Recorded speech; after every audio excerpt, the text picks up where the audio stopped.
it is act of Congress that we are under the obligation to speak about the NFL draft. All podcasts, all sports podcasts have to bring up the NFL draft this week. We have to bring it up for the next 3 months, right? Really? We're just following the law here, Pat. It's following the law. I believe it is a mandate. I don't want to get in trouble. I will be very excited when we get to the point of hand measurements and that's the fun. Yeah, that's when I people's really knees are, and yeah, really thick the knee. Do they measure the knee? Do they measure the knee? Oh yeah, I think so. Like I remember some quarterback had skinny knees. They were concerned he was going to be injury prone. Jaden Daniels is skinny. Yeah, work out. Yeah, it seemed to work out okay. No, yeah, I was told hand size. I mean, it can be a big strip sack, a lot of stuff. We don't get into that part of it. But I have here, and I have acquired the 2025 NFL Mock Draft 5.0 from Yahoo's Nate Tyson, Charles McDonald. And just generally speaking, looking at the overall trends, because we're highbrow here. Highbrow conversations on how a draft might play out. There are many mock drafts, but this is the best one. So we're looking at it. A few things stood out here. They've got Travis Hunter going number 1 to Tennessee. Not a QB. Travis Hunter, okay. Cleveland's going to take Cam Ward. New York Giants get Shedeur Sanders. So Cam Ward goes ahead of Shedeur. Travis Hunter is 1. New England would get Will Campbell, the offensive tackle from LSU. Mason Graham, Michigan defensive lineman, will go to Jacksonville. And then after that, we got Will Johnson going to Vegas, a cornerback from Michigan. Abdul Carter would go to the Jets, the edge from Penn State, and so on. They actually have a little bit more SEC than others. They have 13 SEC players in the first round. The Big Ten has 12. The Big 12 has 3. The ACC has 1. The Group of 5 has 2. Player from ECU and 1 from Marshall. Actually, they have 3. And then Ashton Genty, I kind of put him in his own category. So they have 3. It's kind of interesting. Top 10 is 4 Big 10, 3 Big 12, 2 SEC, 1 ACC. We've generally seen this event dominated by the SEC. These numbers are historically almost no longer comparable because the Big 10 now has getting all Oregon's players plus USC or whatever. They don't have anybody, but Ohio State only had 2 players. Josh Simmons on the line and Emeka Egbuka, the wide receiver. We've seen in the past, I think it was as recently as 3 years ago, Georgia had 5 first rounders after they won the national title. So, Pat, any general thoughts on this draft? Maybe just that part. Are you surprised? We had all these guys come back from Ohio State. Everyone talked about how talented that roster was, how much more talented it was than almost every other roster.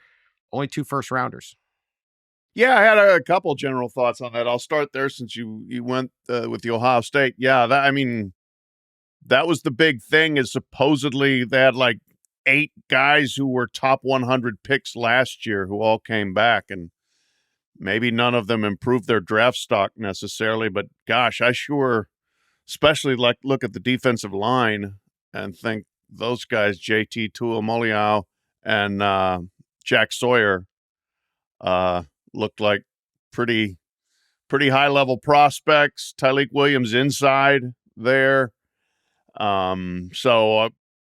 Maybe that's one of the reasons Ohio State was wanting to keep them is because they weren't first rounders. And so if you're going to be second rounder, third rounder, you stay in college. But I was a little surprised to see not to see more Ohio State representation there. Also, does anybody shown this to Shane Beamer? Is Shane Beamer concerned because he just came out earlier this week and said, basically, because the SEC dominates the draft, we need more teams in the playoff. And this is not total domination in the draft. If you got 13 and the Big Ten has 12, you might have to share your spots with them. But then, of course, by the same logic, That's why both these leagues are going to say we need 4 automatic bids each. Also a bad idea.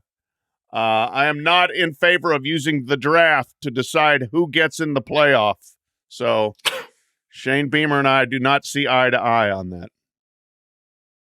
Dan, remember I think every spring I feel like I say this. I hate the draft, Dan. Oh, You hate the draft, recruiting,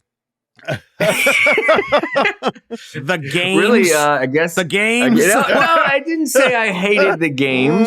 Just some of the games. Just some of the games I hate. Yeah, some of the games I hate. I said it's an act of Congress. Okay, there's like Trump signing executive order. He's doing those executive orders. The executive order is we had to talk about the draft. We're a football podcast. You want to violate that thing? Hey, Elon Musk will be knocking on your door. I'm not doing it. I'm following. Yeah. I think last year I went to the combine and I actually didn't make it into the facility. I never actually went into the I never actually went into the combine. I just circulated around Indianapolis to the bars and restaurants and NCAA headquarters and whatever. So I did anything I could not to go in there and see the measuring and the running and the jumping and all that fun stuff that they televise for. This is what we love about you, Ross, is you take a business trip and you don't actually, like most people are like, I went to a convention in Vegas, but I never actually made it to the convention because I was just like hanging out by the pool, drinking. Ross does one of those, but it's late February in Indianapolis. Yeah. That's why we love him. Yeah. What a boondoggle you got there. Yes. Yeah. What a boondoggle. Yes. Extra steak and shake. Unbelievable. Yeah. Yeah. There you go. There you go. A little bit of what's it called? What's the restaurant? St. Elmo's. St. Elmo's. Yeah. Get some shrimp cocktail. Shrimp cocktail, steak. Yeah, there you go, Dan. You think $11 beer and the only restaurant in Indianapolis. They have marketed themselves well.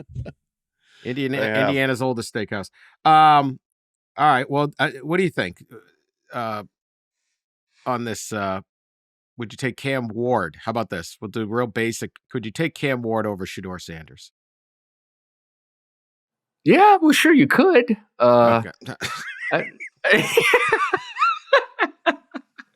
You like that draft intel? Hot take. Dan? Hot take. Well, sure you could. Dellenger said, "Yes, you could draft Ross Dellenger number 1 if you wanted." Yeah. I mean, that's right. You might have to put your name in. Yeah. If we had Ross do a mock draft of most effective collectives or Senate lobbyists, that's it. All right. then it'd be his wheel. Lobbyists on the Hill. There you go. Yeah. Yes. All Let's right. draft the lobbyists on the Hill and see where that leads us. All right. Good talk. Yeah. Good talk. Good talk. Good talk. We I have did our thoughts. duty. All We right, did our duty, Dan. Pat, I have thoughts. We did our duty. I'll ahead. come sailing in here to save this Thank you. disaster It's going of a well. podcast. It's going well. Yeah. I mean, the fact that nobody loves these quarterbacks and they're still going to have them go 2-3 potentially in the draft tells you the desperate need for quarterbacks and the differentiating impact that they make, obviously. But man, I look at some of these other guys and I was like, I mean, I would rather have Abdul Carter. I know it's need, but Tyler Warren, I'd rather have him. There's a lot of guys I'd rather have than either of those quarterbacks, at least as the second and third players off the board. Cam Ward, I mean, I think they both have risk. They may both turn out to be great, but Cam Ward is not super tall and he's a freelancer who sometimes makes significant errors, but I really love his feel for the game, his competitiveness. I think that he makes things happen and has had a big impact everywhere he's been. Shedeur has been outstanding as well. And I think he definitely has an NFL arm. He's taller. Both guys are pretty mobile. Shedeur's tough as hell, takes hits. I think that's actually one of my concerns with him is he holds the ball too long, and you just can't get away with that in the NFL. You've got to be able to drop, set, read, throw. And you also have to be able to do that sometimes behind a bad offensive line. Patrick Mahomes found out exactly how bad his offensive line is. So I would probably take Shedeur over Cam Ward, but I wouldn't take either of them second and third. My guess is I know Tennessee's got one and they stick with Will Levis, but it's hard for guys not to go number one. QBs not to go one. I'll say this at Super Bowl Radio Row, these guys all come through.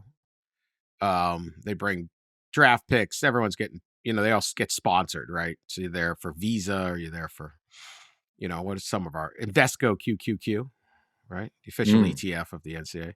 Diag Partners. Why is Diag Custom Staffing Diag Solutions? Partners has nobody on radio. They got a lot of Michigan players. They could have had all these other guys. What's up, Diag? Or the footballs. They could be sponsoring people. What was that company? I can't remember. My NIL deal's over. Anyway, they come through. Now, and this is not not in a comparison to Cam Ward, because I didn't really hear much about. I assume he came through. Shedeur Sanders, he was the darling of Radio Row, which is a fairly calloused place. It's a lot of it's a lot of overwrought radio guys and peppy hosts that have to video host. The poor they got to do 25 interviews and try to be excited for each one. The players just roll through. Everybody loves Shedeur Sanders. Yeah. And he was shaking everyone's hands. He'd shake cameraman's hands. He's well trained, and a really good, seemingly just a really, really good guy. Well raised. How about that? Well raised. Yep. I wasn't making it like it was fake. I kind of was you can't fake all what he was. Big smiles. People loved him, and I think that'll be a big thing in this draft. This there was an impression that he was this kind of flashy, because he's a Sanders. B, he would do the watch and some of the stuff on the field, but man, off the field, super impressive guy. And he started to make that. And I could see some NFL teams really, really liking that, especially after Jalen Hurts is, that kind of mold where you look at it and saying, boy, I love the way this guy carries himself. I love this guy is built to lead. What does Dion have? Leaders and dogs? Leaders and dogs. Right. He doesn't have captains. And Shedeur's a leader. Mm-hmm. And Travis Hunter's a dog. And they could be two of the top three picks. And, they could probably swap too. There's some dog and there's some leader in both. But it's such a great way he phrases that stuff. Have they determined what position Travis Hunter's going to play? Is he going to play both? No, we don't determine that yet. We have weeks and months of talking about this. I'm sorry. Yes. What do you think we do in the offs? Yes. We're talking about it. And jumping and. Not only that. After they're drafted, it's going to be, what are you playing? The take industry is just going to never stop on what position he's going to play and how much of each and et cetera. Mm-hmm. I mean, this is going to be the biggest take since Johnny Manziel. Harder to find a good corner. A corner of a bigger impact. Mm-hmm. I don't know. What do you think he's better at, corner or wide receiver? I think slightly. Ross. Good job, Ross. Bringing up a topic. Now you're in it. Hey, this segment was looking like the 2024 Ross. FSU season. We were just started bad and kept getting worse. Pat did a good job there, and now we're rolling. See, I would have said, to answer your question. This is more Florida now. We got a little spike. I thought we were all going to get fired mid-season.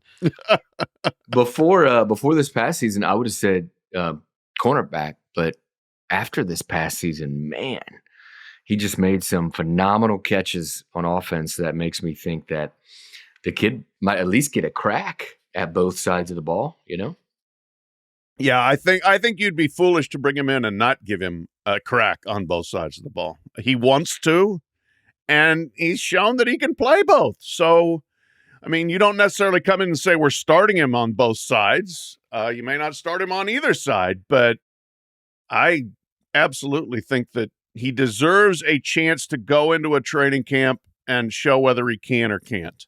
And even if I agree, Dan, with what you said, corner is more impactful.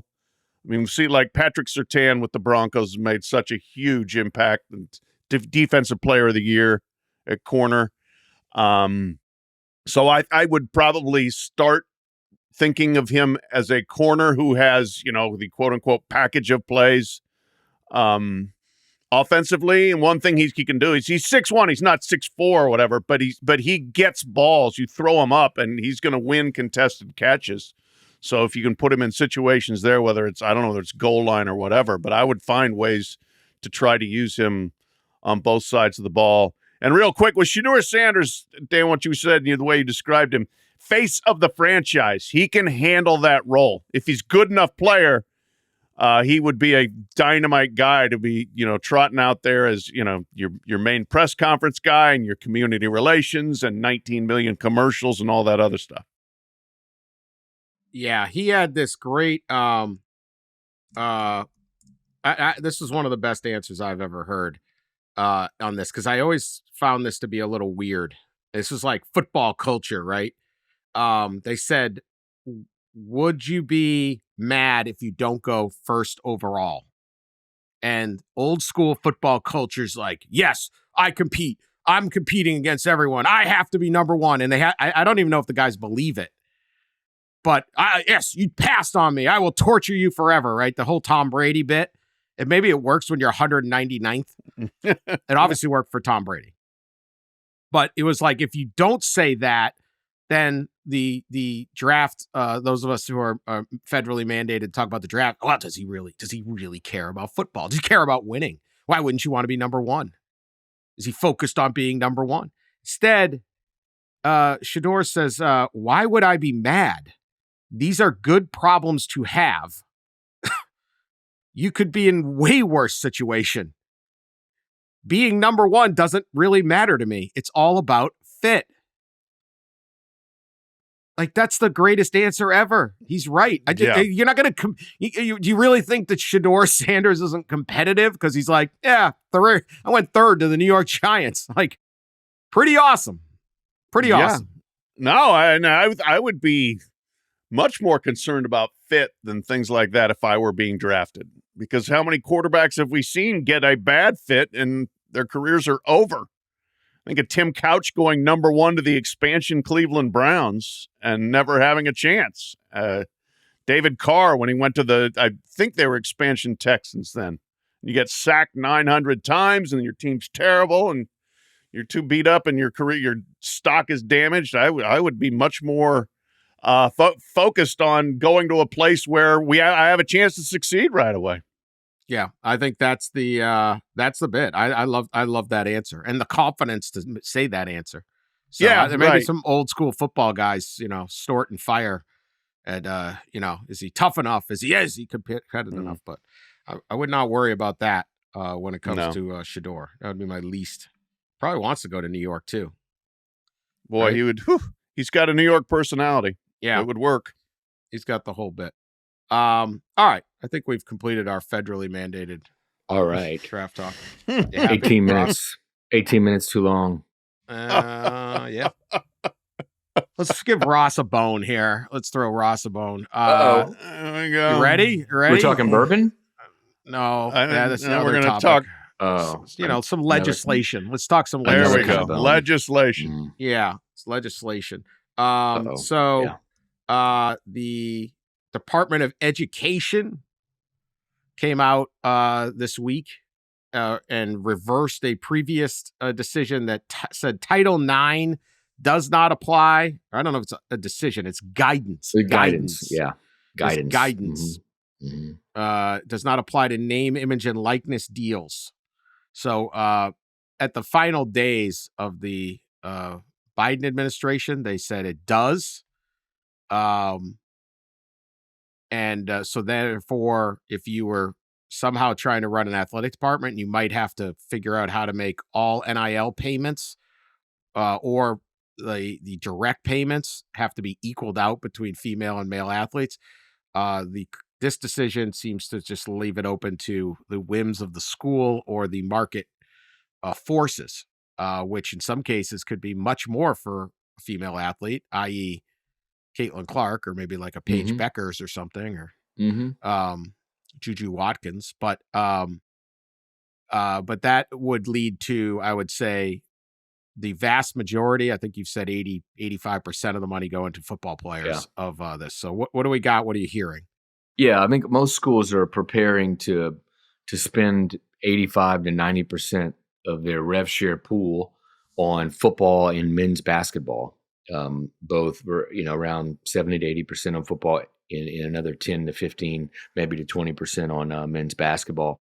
And so that would have put them in violation of this guidance, certainly, that said that the rev share payments, which are NIL payments directly from the school. That's how college athletic leaders are describing it, is that these are payments from the school buying the athletes non-exclusive or exclusive NIL rights, and that these payments, the guidance had originally said, should be split evenly. And obviously that's an issue if you're planning on, if most schools are planning on spending 80 to 90% on men's sports. So that led to certainly a lot of freaking out about a month ago when that came out. Plans that athletic directors and school presidents had spent months making, I think were suddenly at risk. But most thought that this would probably be rescinded, and that's exactly what happened. Just took a few weeks, but it was rescinded. The thing is it was out there, right? And it'll always be out there. And it'll be out there for any Title IX lawyer who wants to sue over this matter and can go back and cite this document. So that's kind of the real, probably long-term effects here, that there are still effects to this and impacts, and it is future potential lawsuits.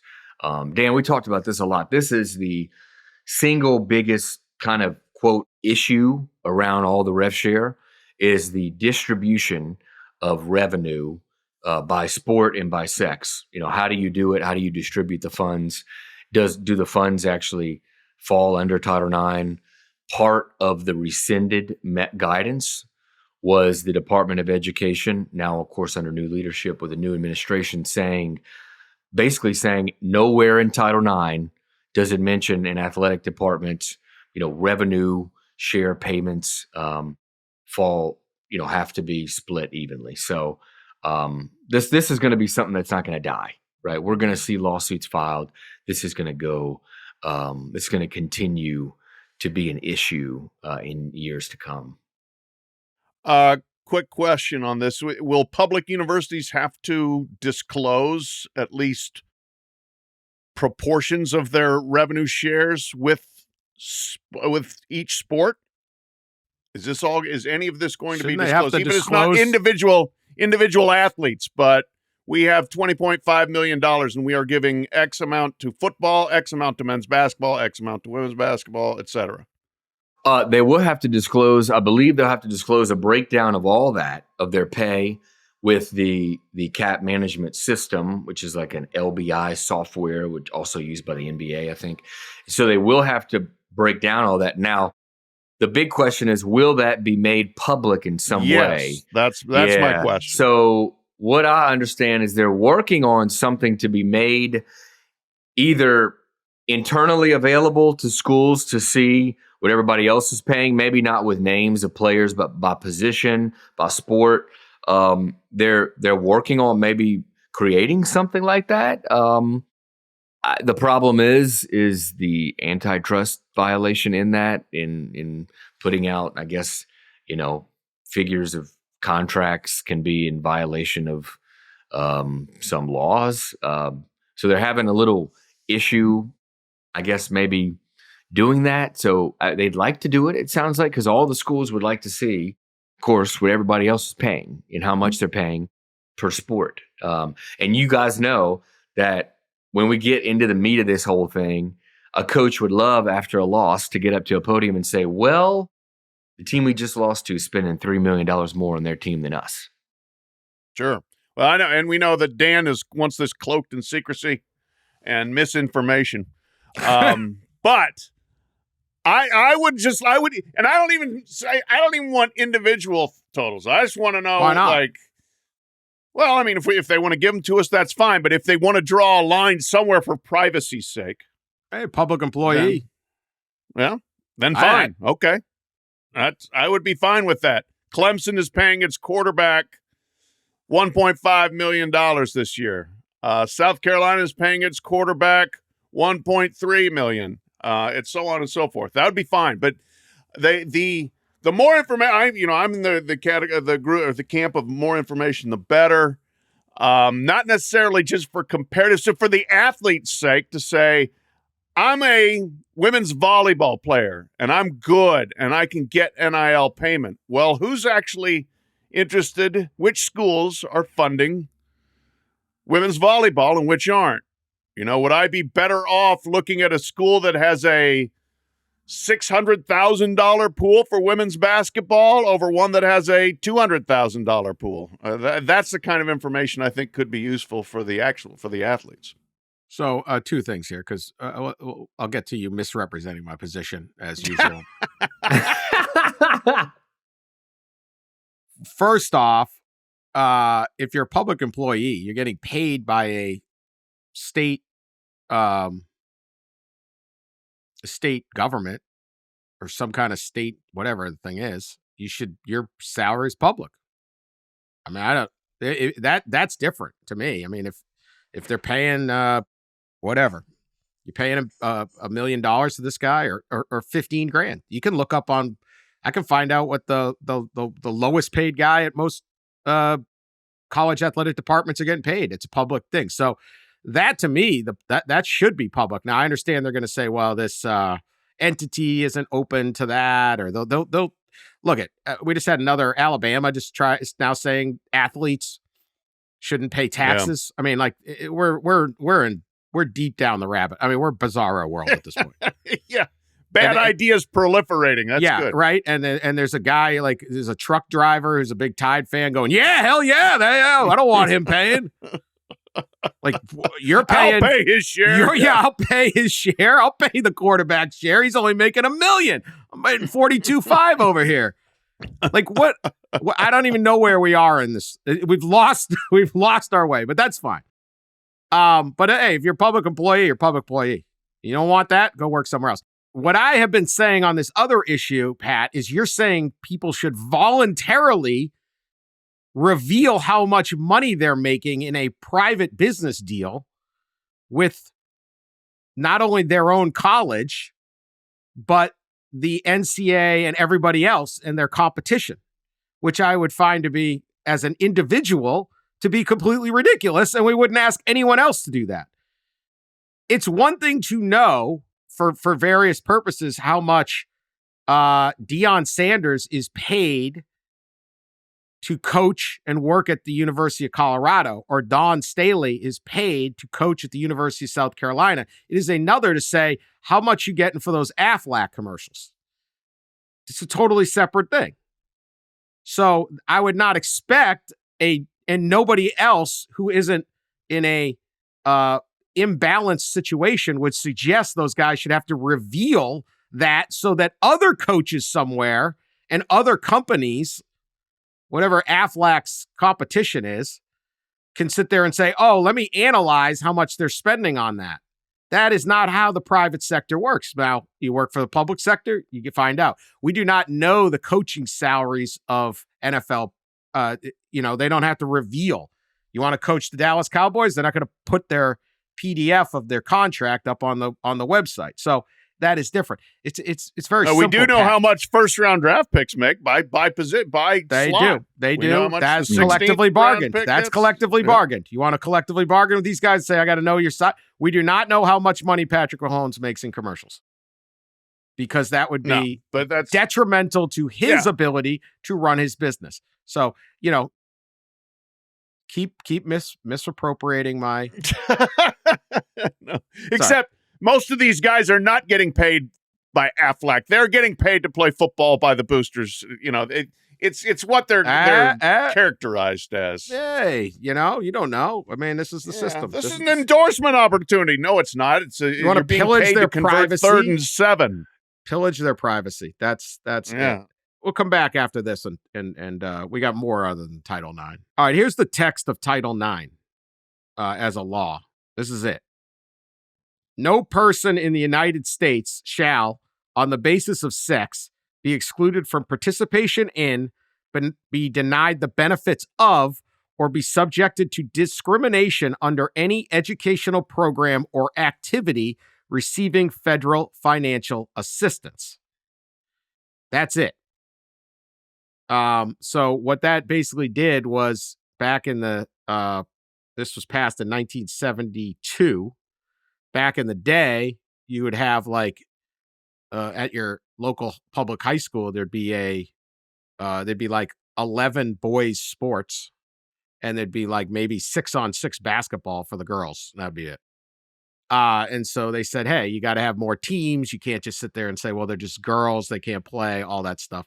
It's almost, sometimes the laws are like, it's almost too hard to fathom. There are people that fought this or fought that concept. Like, really? Yeah. People really thought this? Like, we have a boys soccer team. We shouldn't have girls. Girls can't play soccer. Like that's, people thought this stuff. Yeah. Like, really thought it, right? They had to create a law. Like, they couldn't just go down to high school and say, hey, man, why don't you have a girls soccer team? Like, they had to create a law. Like, it's insane. Anyway, that's all this thing says. So the idea, and it goes to the college level, equal number of participants, right?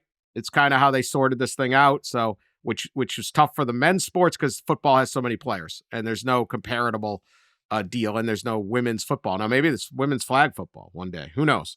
But people love football in this country. So, Ross, you're talking to these guys more than I am, but the basic thing is, okay, we're going to provide the opportunity to an equal number of women and men. I think the issue would be denied the benefits of. Is that right? That'll be the part that would be like, well, do you have to pay them equally? Or is simply providing that platform so that the most valuable basketball player in college basketball last year was, or many years, was Caitlin Clark. Because we provided a platform for her, and look what she did. At that point, do the Iowa men be able to say, hey, she's making all the money, we should get it? So it can go both ways on rare occasions, on the rarest of occasions. But that's the issue, right? Be denied the benefits of. Yes. This is, as you mentioned, this is a very old law, right? 52, 53 years old. And it was created at a time when revenue share in athletics didn't exist, when billion-dollar budgets and TV deals didn't exist. So obviously college athletics has evolving more into a professionalized model. And I think many people believe that Title IX in certain ways doesn't apply to this evolution, to this new evolving kind of landscape that we're seeing. And there's debate on that side, right? You talk to some lawyers, they say it applies. You talk to others, they say it doesn't. Obviously a lot of administrators are bracing for Title IX lawsuits. Like I said, starting July 1, when this thing gets implemented, if it's approved by the judge in April. So that is the fight. Does Title IX apply to direct payments to athletes, rev share payments to athletes, even if they are classified as NIL payments? And one of the things, and I know we've discussed this before, is like, if you do split it 50-50, how soon will you get a lawsuit from football and men's basketball players that says we generated most of this money and we're not getting enough of what we generated? All of it. Because we all know in a power conference athletic department, right? Football is sometimes the only sport that actually turns a profit and makes legitimate revenue. Sometimes there's plenty of schools that men's basketball makes a little bit, and even some schools where baseball makes some. And I think there's a very outliers where Olympic sports like women's volleyball make a little bit. But for the most part, administrators would tell you, and they have figures to back it up, is that 90% of their budget and separately their TV deals, their conference TV deals, are generated from football. And so that's the way they're going to split the revenue. And that's what they're using to justify the split and how they're going to distribute the revenue. Yeah, I mean, I'd be surprised if, I mean, I'm not a legal expert, but if there's successful legal challenges to get a 50-50 revenue split, men and women, I don't see that probably coming to pass. As I've said many times, the argument to me that football should get all the money because they create all the money sounds great in a vacuum. It is not historically the way college athletic departments have ever been run. It's not the way universities in general are run. The sociology department may not bring in as many students as the engineering department at Purdue or something like that, but that doesn't mean you just don't fund the sociology department. So, I think the kind of attempt to change the balance here to you get what you earn or you keep what you earn thing is counter and I just think would be absolutely devastating to Olympic sports in the United States. I'm not saying that Olympic sports should get a 50-50. I don't think that should be the case. I don't think that will be the case. But I think it would be a really bad decision if we eventually get to football gets everything, basketball gets a little, and nobody else gets anything. Purdue sociology getting astray there, man. Purdue sociology. What did they do to you, man? I'm guessing that Purdue sociology is not bringing. I hope they have a school of sociology. I'm going to check while Ross speaks. Might be the best one in the country for all we know. One of the they got one. They got a department. There we go. Good. Good. Over at Beering Hall, Suite 1114. This podcast will not be very popular. One of the things that I think schools are using to balance things out are the additional scholarships, right? Part of the deal here under the settlement is there's unlimited scholarships up to the roster limits, right? So you can scholarship an entire roster now as opposed to previous where you couldn't. And a lot of schools are adding scholarships, and most of them are adding more scholarships on the women's side in a way to balance out the, quote, benefits, Dan, as you mentioned earlier, that women will get more. So you can expect women's sports to get more scholarship money, but men's sports to get more revenue money. Will they, in the end, come together and balance out? Probably not 50-50, right? But it'll be more, if you're just looking at rev share, which is probably 85-15, 90-10 when it comes to men and women. If you lump in the scholarships too, which many of administrators are doing, maybe it becomes more like 60-40 or something like that. It gets closer to where you want to be. But again, they're preparing for Title IX lawsuits. They've been preparing for almost a year now. And they're justifying the payments based on who generates the revenue. We prepare future scholars and leaders to understand and tackle 21st century local and global social challenges from a sociological perspective that emphasizes social theory and social science analytics. Okay. I am not smart enough for the Purdue sociology department because I don't even know what that sentence means. We do have at least one listener who's a Purdue fan. We have a lot of Purdue fans. Get fired up about the drum and other things. That was Pat Forde bashing your sociology department, not me. You're the drum basher. And the Lafayette and the West Lafayette versus Lafayette. Yeah. But anyway, great work over there. They do research. They have a graduate school. This is terrific.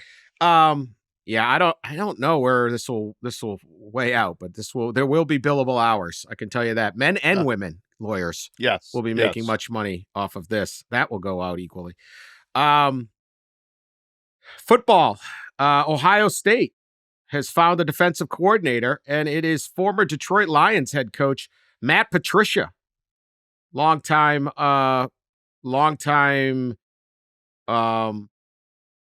Belichick disciple. Came up through the Patriots organization, was highly regarded as a defensive coordinator with the Pats. Obviously, his head coach, Bill Belichick, is now at North Carolina. He hired his son, I think, to be his defensive coordinator.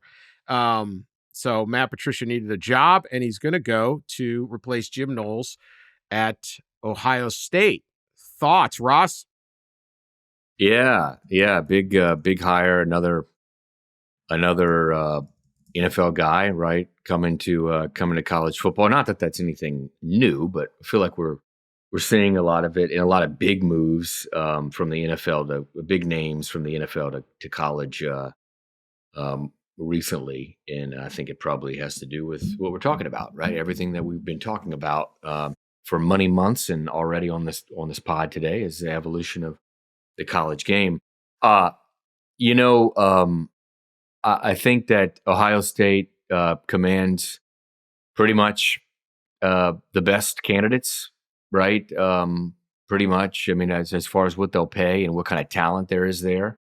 It was interesting, Dan, during this search, we saw a few things happen, including Auburn's defensive coordinator get his salary doubled.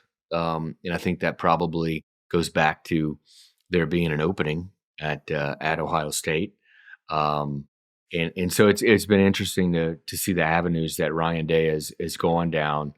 But this is certainly, a big hire, a big name, an accomplished guy. I was trying to look to see when the last time, if ever, he's been in college. You have to go back to 2003, and he was a grad assistant at Syracuse, Matt Patricia. So it's been a while. Yeah, I mean, it's still amazing to me if you go back to, I don't know, October, mid-November even, somebody told you that the Belichick Mafia is going to be all over college football. Like, no way. But here we are. Not just the hoodie in Chapel Hill, but now Matt Patricia at D.C. at Ohio State. I'm sure he's a very good defense coordinator. He wasn't a very good head coach on the NFL level, but, I mean, he wouldn't have worked for Belichick for that long without having been good at his job.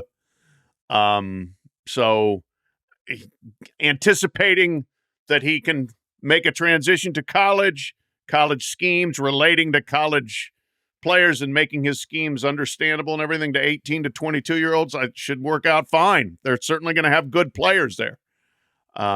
It is interesting, as you said, that the amount of back and forth between college and the NFL seems to be increasing.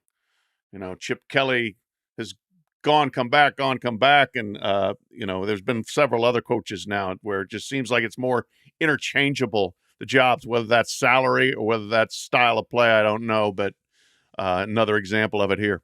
Well, the Belichick coaching tree is kind of wild. You have Jed Fish up at Washington. Yeah. You have Bill O'Brien at Boston College. If you want to extend it out, Kirk Ferentz worked for him. So did Nick Saban. Yes. Yeah. Well, they did. They worked for him. Yeah. Nick Saban. If you Nick Saban retired, Dan, did you hear? But he has many tree limbs himself. Yeah, he does. He does. Yes, he does. Like somebody with more ambition than I should do a Belichick. I mean, he could be everywhere. You take all the people that work for those guys, like it's all over the place. Patricia was a very good defensive coordinator, except for that Super Bowl loss to the Eagles, where he let Nick Foles torch him. He is an interesting guy, though. He has received a degree in aeronautical engineering from RPI. It's literally a rocket scientist.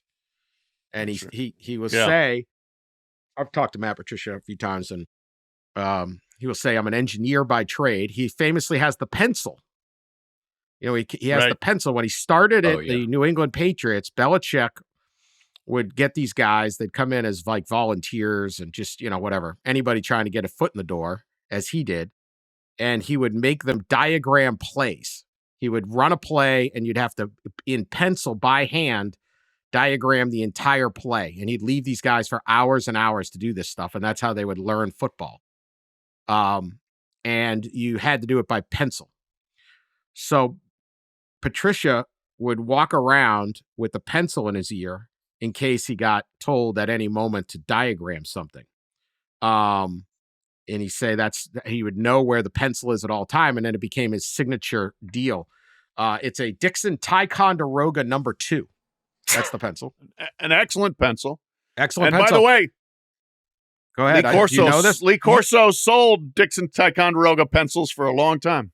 He did. It all connects. I think he's part owner, and he would hold it on the game day. Pat, you got that. Yes. It all comes full circle. yeah. We should have seen it coming. There you go. Yes. he would use it as the point. Not so fast, my friend. That was a Dixon Ticonderoga number 2. Yes, we're talking pencils. Yes, we're talking pencils. It's the off season. People don't use pencils as much anymore, right? No. Unless you're in school. Well, I mean, I don't even know whether they use them in school. No. They use the old mechanical pencils. Remember those, the clicks? You click the lid. Those. I know, and they broke off. The tip would break off. All the time. You're screwed. Whole mess. Yeah. Well, there's nothing like an old pencil sharpener, Dan. You know, when you put it in, you got the pencil sharpener, and you got the shavings coming off. It's going all over the floor. That was always fun. Well, they'd have it up by the blackboard, but that was the one way you could get out of your seat, because you'd be like, I got to sharpen my Oh yeah. Teacher would be trying to talk. You grind that thing like, And they had the hyper kids up there like, I'm going to grind it down to a nub. That's right. And then they made the ones where you didn't have to get out of your seat. You had the little small ones that you could, personal ones, and then you'd have to twist the pencil. Too. They never worked well. Not as they good. Didn't. They didn't work as well. You're right. They didn't work as well. Oh yeah, like the cute girl in class would get up by the pencil sharpener. Everyone would be running up there. I'll sharpen your pencil for you. Sorry. Yeah. It's terrible. This is this segment of Old Guy Radio brought to you by Dixon Ticonderoga. There you go. The Dixon. There's no pencils anymore. There are no pencils. Yeah, the number you always 2. had to have a number 2 to do the Scantron test. You always had to have a number 2 pencil. Yeah, or number 1 pencil. Nope. Number 4. Nope. Got to have number 2. There's very little pencil work. It's all computers. Yeah. And Patricia's a tech guy, but he will have that pencil. Right. That's his thing. So get ready. The pencils, buy Ticonderoga. You know, the Buckeye fans, they'll buy anything. They buy, like if you need some footballs, championship footballs. No, people are going to be buying those things all over Columbus, man. He could get his own NIL deal. Till they give up like 24 points to Michigan State, then they'll be boycotting. Yeah. Dixon Ticonderoga. His bit on the pencil, though, over the pen or the technology of those sideline laptops is the pencil works in all weather. It's kind of Woody Hayes like. Yeah, he'll be able to scribble something down at the. Now, an illustrious run with the Lions, 6 wins, 3 wins, 4 wins. It was a disaster, total disaster. They blew some good draft picks, tried to waste the prime of, and this is with Matthew Stafford, mind you. Yeah. Okay. You know how hard it is to win 3 games with Matthew Stafford as your quarterback? Well, a lot of Lions coaches did it. So I feel like, hear me out. Does he owe Lions fans some payback, which would mean when Ohio State plays Michigan next year and Michigan State at some point, he throws the game? Would that, does he owe Lions fans? You're an angry NFL fan often, Pat. Do you think that if a head coach, really throws you in the gutter for a couple seasons, do they need to make amends when they hit the college ranks?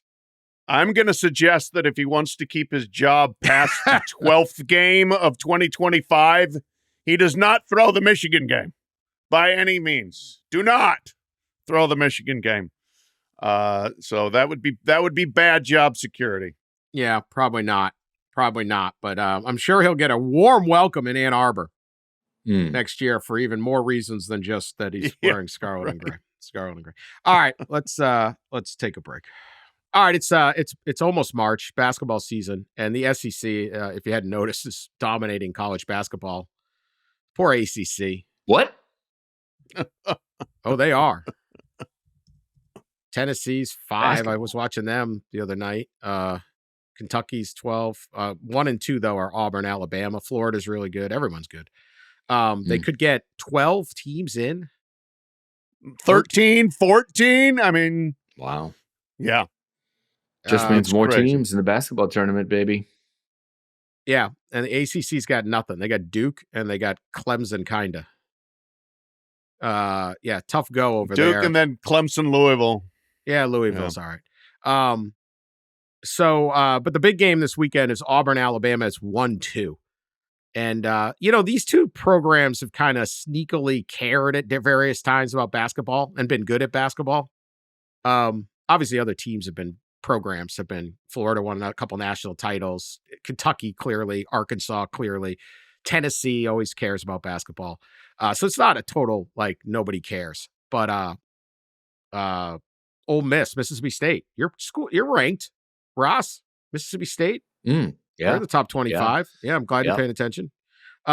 Anyway, everybody's doing well. Hey, Texas, I went to a game a couple weeks ago. It wasn't pretty for the Bulldogs. They got Who'd they whipped play? by Missouri, but really? they played Missouri. Missouri, who's actually pretty good too. A&M, I think, is 8. Yeah, I could look up the rankings, but I'm not going to do that. Anyway, Pat, 1-2, Auburn, Alabama. Crazy. They call it the IBOB, Iron Bowl of Basketball, which is not a really good name. I think they were trying to rename it. Wasn't Casagrande trying to rename that thing down there at AL.com? Need a better name than Iron Bowl of Basketball. Yeah, IBOB, not good. But yeah, first time ever in SEC history that they've had 1-2 playing each other. So it's a big deal. It is a big deal at two schools that, this doesn't matter near as much as the football version, but it matters quite a bit. I was trying to think of the converse, like here in my state. If Louisville and Kentucky were 1-2 in football, the place would be going insane. So I am sure they are really into it down there, and it should be a great scene. I'm going to be there. I'm looking forward to it. They're both really good teams. Like they might be the best two. You throw in Duke, and I think throw in Florida. I think Florida's incredibly good. For this to have happened, I mean, the SEC, the whole evolution, they've just gotten better over the last 10 years, really. They've scheduled better. They've hired better coaches. Not a lot of choir boy coaches in the group, but a lot of checkered pass and controversies things like that. Just what the SEC loves, Pat. Exactly. No, I mean, it fits. It's on brand. I mean, Bruce Pearl against Nate Oates. We can go through the curriculum vitae for those guys. But the big thing these particular teams have done, them and Tennessee, is they've gotten good players and they've kept them. And it's one thing to go out with, and get good transfers, but you get good transfers and then you keep them for 2 years, 3 years, and things start to look a little bit more magical. I mean, Janai Broom, who is probably the second best player in the country to Cooper Flagg at Duke, is on Auburn. year 3 at Auburn. And, a lot of people thought he could have gone pro. Mark Sears and Grant Nelson at Alabama. Exactly. Guys that played in the Final Four for them last year. Year 3 at Alabama for Sears. Year 2 at Alabama for Nelson. That's, I think, it's not just getting transfer talent. It's getting transfer talent and keeping it and building some continuity that seems to really be working. And, the SEC, 13, 14 teams in the tournament to me would be a bit obnoxious, but they're in the mix for that. If you look at the mock brackets that Dan loves so much. Who are the group of bubble SEC teams we're watching down the stretch? Arkansas is bubble. Let's see here. Georgia, I would say, is bubble. Yeah, Georgia. I literally I was watching Arkansas last night, and they put this up. And Vanderbilt.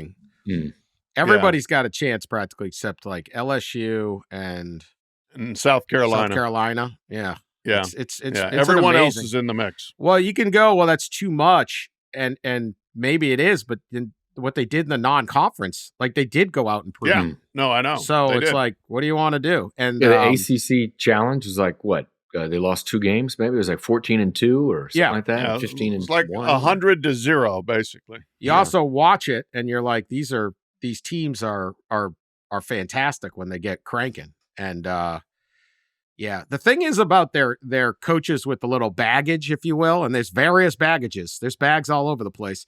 They pretty much have gotten every transgression down if you go through the entire list. They are hiring the ones that can coach. Mm-hmm. Yeah. There's guys that used to get in trouble for buying a player or this or that, and that's how they were winning. And then you get the guys that can really coach. And so you go with a guy like Bruce Pearl, right? You can come up with a whole mess of stories about Bruce Pearl, but at the end of the day, he won every single place he goes. Under any rule, at any level, his teams win. He's a great coach. So, it doesn't matter he's at Southern Indiana, Division II, or Wisconsin, Milwaukee, or Tennessee, or Auburn, whatever. Like, you get guys that can just coach. Chris Beard, guy can just coach, right? Won at Little Rock, won at Texas Tech, was winning at Texas, now he's winning. It doesn't really matter. When you get those guys, you're going to win. And especially now that there are strong-ass offers, which once doomed to coach, no longer a problem. You put that on Twitter. Mm-hmm. Made him a strong-ass offer. You don't need the FBI to tell you what's going on anymore. Yeah. And so now it's there's a couple. Go ahead. There's a couple of, you mentioned Chris Beard. There's a couple of Chris's in Mississippi, in Starkville, Chris Jans. I mean, he's won everywhere. Go all the way back to Bowling Howard Green. College and Bowling Green. Yeah. I mean, he's won everywhere he's been too. Yeah. Great. Great hire by New Mexico State, which was one of their more inspired hires. And then they got rid of the AD that made the hire. Really weird down there. I thought they were trying to be relevant at New Mexico State, but I think that's an excellent point, Dan, is that the SEC has often had a lot of good recruiters. It has not always had a lot of good coaches. And I remember distinctly, in the 90s when it was Pitino and Nolan, just with style of play and with in-game coaching and scouting, just being 10 steps ahead of everyone else. The other people had talent, but it wasn't very well coached talent, and just kind of these disparate talents running around there. And now you have got some of the absolute best X and O guys in the country in the league. And then you have I don't think he has any baggage, or not that. I mean, we all get dinged up here or there. Oh no, but like Rick Barnes, probably the best coach not to make a fight. Like that guy's won. George Mason, Providence, Clemson, Texas, Tennessee. He wins. That was one of the best hires. I think he's the winningest active coach in the game right now. Yeah, that was one of the best hires Tennessee had. And it's funny, there's 2 Texas coaches going, and then there's a third up at Marquette in Shaka Smart. Like Texas, I don't know. You can leave Texas and be like, I can win again. But Texas is doing fine as well. But no, I mean, Rick Barnes is it's just every time. It's just they're great teams. They're finding good players. So it is the league of great coaches. And that's really when you win in college basketball. People talk about the old Big East. Well, it's because look at these guys. They had everybody. Thompson and Massimino and Carnesecca and Patino, young Patino, and then Calhoun and Boeheim and all these guys. Well, they're all, they all knew how to coach basketball. The coach is just so important in college basketball. There's just no other way around it. One quick note on my favorite league, the Big East. We have, they lost last night to Villanova, but Rick Pitino is 70 something years old and he's like, could be coach of the year. Crazy. Like, again, talk about every transgression. He's got them. check. Yes, Need a team to play defense, though. There he is. Yeah. It don't matter. He checks all the boxes. Old Rick. He's back. 70-something years old at St. John's, and his teams, they were number 9. They lost. I mean, it was near buzzer beater. Great game at Villanova. And then you got he's coming up with everything else is our 2-time reigning defending national champion, Dan Hurley.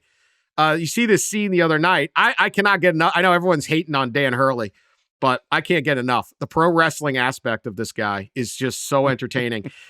It was Tuesday night. Creighton went with dollar beer night out there.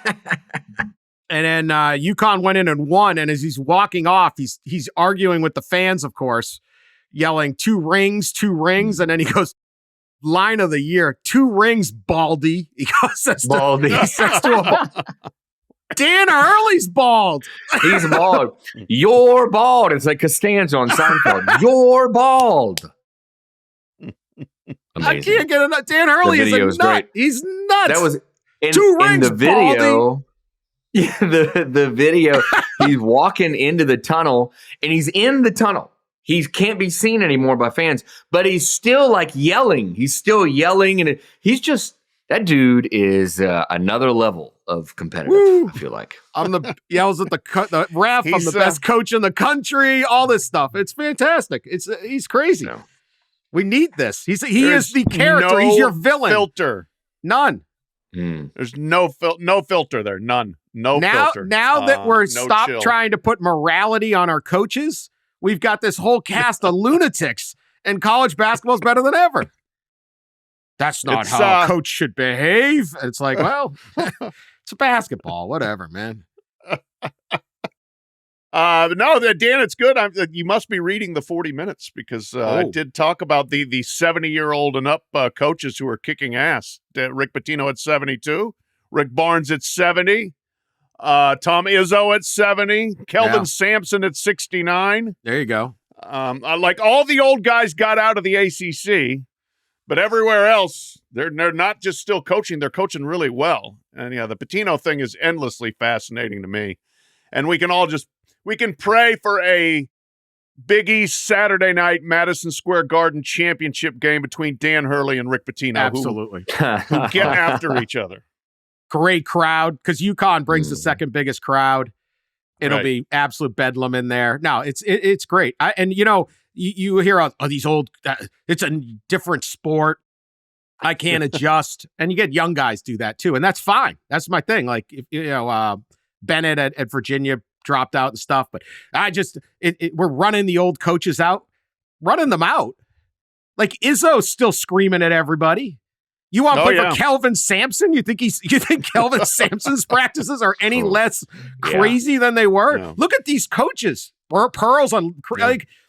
Yeah, if you can coach basketball, you get your players and then you coach them up. It's such a fallacy. NIL's made it impossible to coach.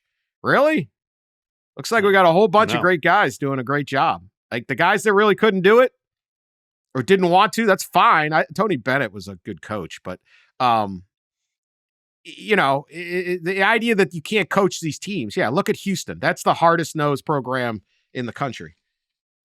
So